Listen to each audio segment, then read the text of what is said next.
No! I told you to stop! I told you to stop! I hate The you! air froze the instant I rose to my feet. 204 faces locked on me, waiting for vows, for laughter, for promises of forever. Instead, they saw me set the microphone down and speak 6 words that cracked the room in half. The wedding is off right now. Gasps rippled. Murmurs shot through the crowd. Chairs scraped against the floor.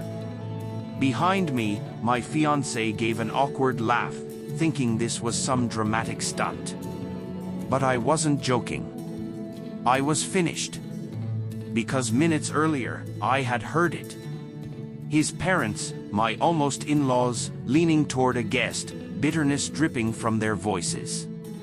That's not a mother. That's a mistake in a dress. They weren't talking about anyone else. They were talking about her, my mother. The woman who raised me alone, who skipped meals so I could eat, who stitched my prom dress by hand when money was scarce. She sat just 2 tables away, pretending not to hear. But I heard. And worse, he laughed. My fiancé.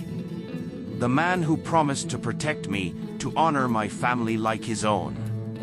He laughed at the cruelest insult. So I didn't laugh. I ended everything right there.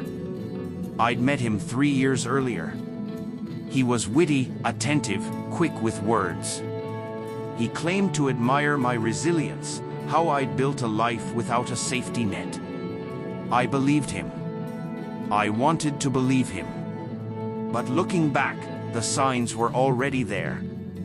The eye rolls when my mother called too often. The way his family never fully welcomed her, brushing her off as odd, as different, while he stayed silent. Tiny wounds ignored until the wedding day, when they finally cut too deep. I didn't cry.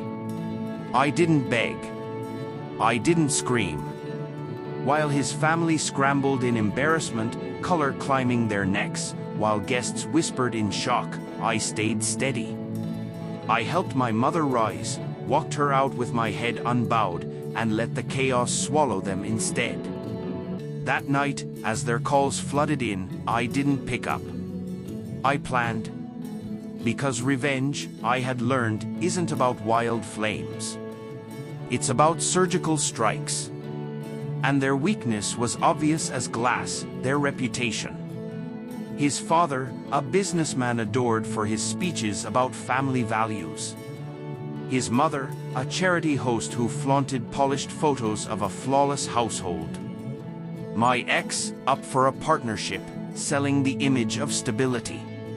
It was all a facade. Fragile. Breakable. So I broke it. Step 1, exposure. Months earlier, while still engaged, I'd stumbled across messages on his laptop, flirtations with a colleague, pictures, whispered promises. I saved them quietly, screenshots tucked away. Now, I released them. Directly to his partners, to HR, to the colleague's husband. Subject line, professional conduct concern. Step 2, finances. His father's company wasn't spotless. Over drinks, he'd bragged about cutting corners, cooking the books. I remembered. I pulled public records, contracts, discrepancies, pieced them together neatly. Then I sent the file, anonymously, to a journalist chasing corporate scandals. Step 3, image. His mother's charity events, her photo-perfect smiles with donors. But I had my own photos, my own clips. Moments when her mask slipped, when she shrieked at staff, spat insults, called them trash. Footage I'd saved months ago, sensing the cracks. I leaked it directly to the volunteers she had mistreated. By dawn, their carefully painted world tilted. By noon, it collapsed. The firm suspended my ex, investigation pending. The newspaper ran an exposé on his father's shady dealings. The charities board voted his mother out. Scandal lit up group chats like wildfire. They called me dozens of times. I didn't answer. Because silence cuts sharper than words. The following evening, I agreed to see them. But not in their home. Not in private. I chose the same banquet hall that should have held my wedding, now empty, cold, stripped of joy. They arrived worn down, desperate, begging for answers. I let them speak. Then I looked each one in the eye and said, calm but heavy, you mocked the woman who gave me everything. You laughed while she was humiliated.